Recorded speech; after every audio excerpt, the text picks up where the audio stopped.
Forward by Leif Einarsson.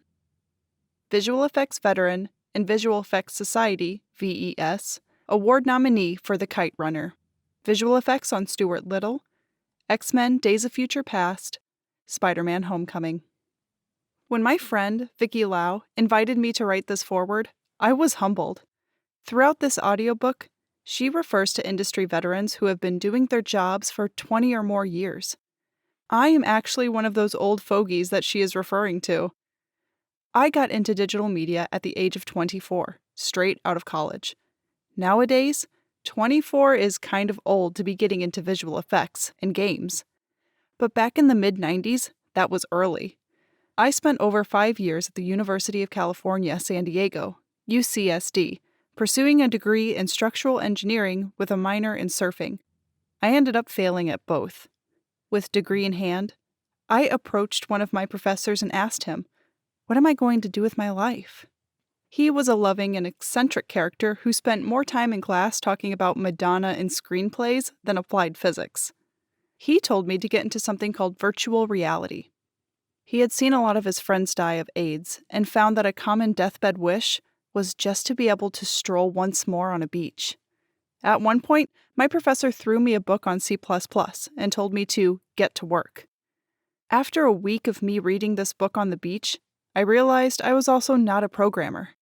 I returned to my professor, told him that I had failed yet again, and that was when he advised me to check out an after-hours business school pitch. It was there that I saw a presentation by a local game company with their final slide stating that they were looking for interns. Several pencil drawings and an interview later, I was working for free at Presto Studios. The world of digital graphics opened up to me like magic in the form of CD-ROM games. Remember those? I didn't think so. Now Google Macintosh Quadra. It would be many years of making games, and even more of making movies, before I ventured back into that space called virtual reality. As of today, I have developed and shipped almost a dozen virtual reality products with my fellow coworkers. It's funny how things come full circle. Dreams can come true, but it takes hard work. And once you achieve those dreams, you come out on the other side with a reality check and, hopefully, a better understanding of who you are than the younger you that was a dreamer. I'll tell you a story. While still in San Diego, before spending a decade in La La Land, we used to go to Comic-Con. Back then, you actually went for the comics. Now it's a spectacle where a pricey ticket gets you access to see Angelina Jolie for a split second. Well, at some point, during its years of growth, I found myself in the audience, listening to Sam Raimi and Tobey Maguire talk about the upcoming Spider-Man 2 film they were making. Pretty cool for me, as I am an Army of Darkness fanboy. Fast forward a year and I'm hanging at my buddy's loft in downtown Los Angeles, when I get the call that they are filming Spider-Man 2 nearby. So, we dress up as construction workers. Doesn't everyone have a construction worker costume on hand? And find our way to the underground mall tunnels that were closed off.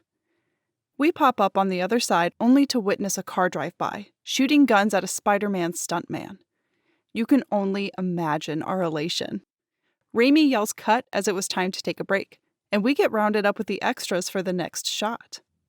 We were wearing fluorescent vests, mind you, which is a terrible thing for visual effects compositing and post-production color grading.